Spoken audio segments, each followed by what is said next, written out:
Hello everyone, welcome to Linked Frequency and I'm Aishwarya Pattar. Let's continue to understand about ECU flash programming. In our previous video, we understood about request transfer exit. If you have not watched that video, then you can surely watch it from our playlist. There are several steps that are involved in ECU flash programming which we are discussing individually. So without any further delay, let's begin with our next step, that is nothing but check memory as highlighted on the screen.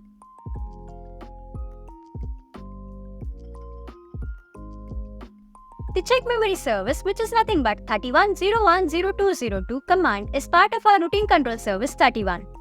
It is used to verify whether a specific memory section has been correctly programmed after flashing. The check memory routine is used to verify the integrity of the new firmware before the ECU resets.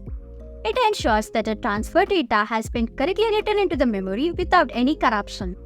If the check memory fails, then the ECU may reject the new firmware and also required to be reprogrammed. Typically, this command is executed after the request transfer exit 37th and before the ECU reset 1101.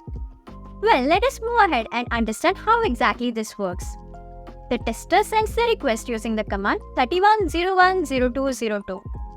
Here, 31 represents the routine control service ID and 01 represents the start of the routine.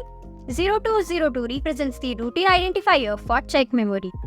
The responses received from the ECU includes positive response 71010202 and the negative response is 7F31 and followed by the error.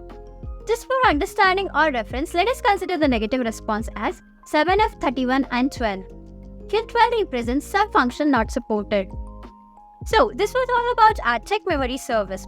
We will look into the next steps in our upcoming video. I hope you found this particular video insightful. For any queries, you can surely comment below in the comment section. Until we meet on our next video, happy learning. Tune yourself to make a difference.